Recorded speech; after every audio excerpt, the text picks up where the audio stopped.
SSE2, Streaming SIMD Extensions 2, is one of the Intel SIMD processor supplementary instruction sets first introduced by Intel with the initial version of the Pentium 4 in 2001. It extends the earlier SSE instruction set, and is intended to fully replace MMX. Intel extended SSE2 to create SSE3 in 2004. SSE2 added 144 new instructions to SSE, which has 70 instructions.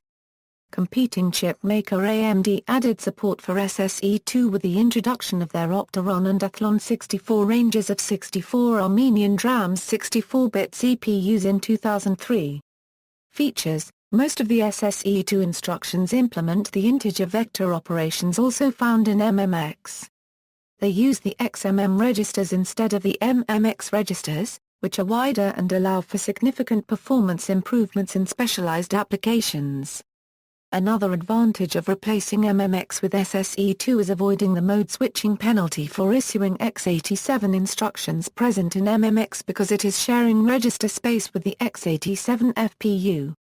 The SSE2 also complements the floating-point vector operations of the SSE instruction set by adding support for the double precision data type.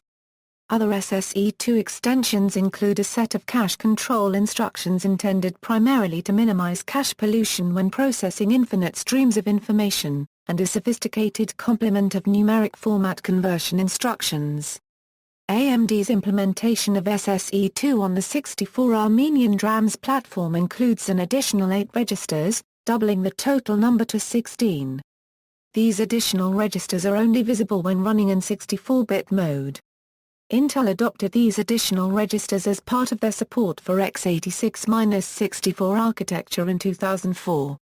Differences between X87 Fpu and SSE2. Fpu instructions provide higher precision by calculating intermediate results with 80 bits of precision, by default, to minimize round-off error in numerically unstable algorithms.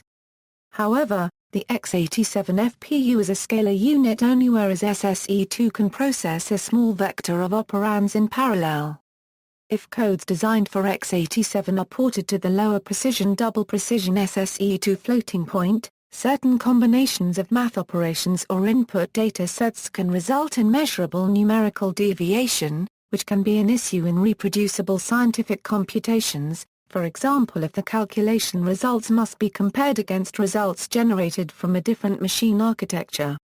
A related issue is that, historically, language standards and compilers had been inconsistent in their handling of the X87 80-bit registers implementing double extended precision variables, compared with the double and single precision formats implemented in SSE2. The rounding of extended precision intermediate values to double precision variables was not fully defined and was dependent on implementation details such as when registers were spilled to memory. However, modern language standards such as C99 and Fortran 2003 have incorporated IEEE 754 floating point support and now exactly specify the semantics of double extended precision expressions to avoid such reproducibility problems. Differences between MMX and SSE2. SSE2 extends MMX instructions to operate on XMM registers. Therefore, it is possible to convert all existing MMX code to an SSE2 equivalent. Since an XMM register is twice as long as an MMX register, loop counters and memory access may need to be changed to accommodate this. However, 8-byte loads and stores to XMM are available, so this is not strictly required. Although one SSE2 instruction can operate on twice as much data as an MMX instruction, performance might not increase significantly.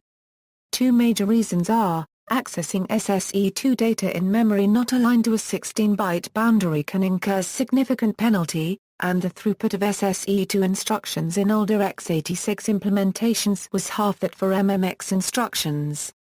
Intel addressed the first problem by adding an instruction in SSE3 to reduce the overhead of accessing unaligned data and improving the overall performance of misaligned loads, and the last problem by widening the execution engine in their Core microarchitecture and Core 2 Duo and later products. Since MMX and X87 register files alias one another, Using MMX will prevent X87 instructions from working as desired. Once MMX has been used, the programmer must use the IMS instruction to restore operation to the X87 register file. On some operating systems, X87 is not used very much, but may still be used in some critical areas like power where the extra precision is needed. In such cases, the corrupt floating point state caused by failure to emit AMS may go undetected for millions of instructions before ultimately causing the floating point routine to fail, returning none. Since the problem is not locally apparent in the MMX code, the bug can be very time-consuming to find and correct. As SSE2 does not have this problem, usually provides much better throughput and provides more registers in 64-bit code, it should be preferred for nearly all vectorization work.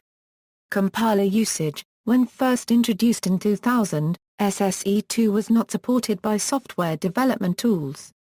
For example, to use SSE2 in a Microsoft Developer Studio project, the programmer had to either manually write inline assembly or import object code from an external source.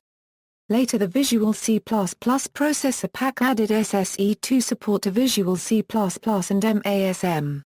The Intel C++ compiler can automatically generate SSE4, SSE3, SSE3, SSE2, and SSE code without the use of hand-coded assembly. Since GCC3, GCC can automatically generate SSE/SSE2 scalar code when the target supports those instructions. Automatic vectorization for SSE/SSE2 has been added since GCC4. The Sun Studio compiler suite can also generate SSE2 instructions when the compiler flag's vector equals signed is used. CPU support. SSE2 is an extension of the IA32 architecture, based on the X86 instruction set.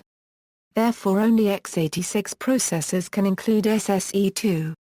The 64 Armenian DRAMs architecture supports the IA32 as a compatibility mode and includes the SSE2 in its specification.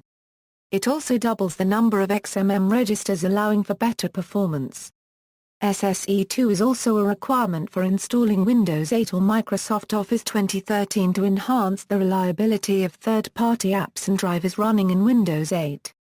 The following IA32 CPUs support SSE2: Intel NetBurst-based CPUs, Intel Pentium M and Celeron M, Intel Atom, Transmator Efficient Viaduct C7. The following IA32 CPUs were released after SSE2 was developed, but did not implement it: AMD CPUs prior to Athlon 64, such as Athlon XP Viaduct C3, Transmator Crusoe. References. See also, SSE2 instructions.